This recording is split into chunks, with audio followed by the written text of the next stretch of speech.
জরিনা রে, পাওনাদার এন্ডা তুল লাইতাছে, আমি ধানের টাইলে লুকাইতাছি।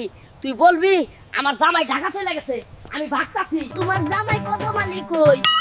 আমার জামাই ঢাকা চলে গেছে, হে 2 মাস পরে আইবো। এখন আমাগো হাতে টাকা নাই।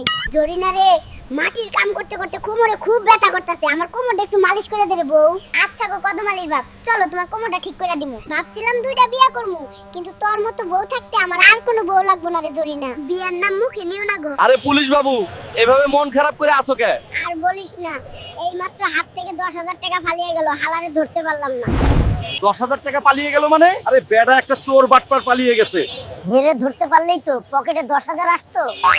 মাটির চুলায় লাকড়ি দিয়ে রান্না করতে করতে আমার হাত পায়ের অবস্থা একবারে খারাপ হয়ে গেছে। কইছি গ্যাসের চুলা নিয়ে আইতে, কিন্তু হে আমার কথাই শুনে না। ওরে আমার নবাব জাদি রে, হে নাকি মাটির চুলায় রান্না করতে পারবো না। এইদিকে ঋণের ঠেলায় আমার মাথা ঘুরতাছে। নেতাজি, ভোটের আগে তো বলছিলেন অনেক উন্নয়ন করবেন। আগে তো বেটা নিজের উন্নয়ন করতে হইব, তারপর দেখা যাবে জনগণের কি করতে পারি। জনগণ হইলো বোকা, তারা টাকা পকেটে নিয়ে ভোট দিলে আর কি উন্নয়ন করবো। আগে নিজের পেট বইরা তারপর যা করার করবো না বেটা।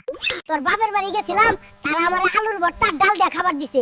জামাইরে কিভাবে আপ্যায়ন করতে হয় ওইটাও কি তোর বাপের বাড়ির লোকেরা জানে না রে জরিনা? তুমিও তো জানো না শ্বশুর বাড়ি কেমনে যাইতে হয়। তুমি শ্বশুর বাড়ি যাইতে হাতে একটা চকলেটও তো নেও না। তুমি মনে হয় এই গ্রামের সেরা কিপটা জামাই। রাস্তায় বসে ভিক্ষা করতে কি তোমার লজ্জা করে না? তো এখন তোমার 10 টাকার লেগে কি আমি অফিস খুলে বসবো মিয়া? আজকে কতদিন ধরে কইতাছি আমি মাটির চুলায় রান্না করতে পারবো না, কিন্তু হে আমার কথাই শুনে না। কিস্তির জ্বালায় আমার মাথা ঘুরে রে জরিনা। ওই কদমালির বাপ, আমি সবকিছু নিয়ে বাপের বাড়ি চলে যাইতাছি। এবার তুমি ইচ্ছা মতো জুয়া খেলো আর ঘুরো, আমি আর এইবার টাইম না। বউ রে, আমি আর জুয়া খেলবো না, আমারে মাফ কইরা দে। আমি ভালো হয়ে যামু, 5 ওয়াক্ত নামাজ আদায় করমু।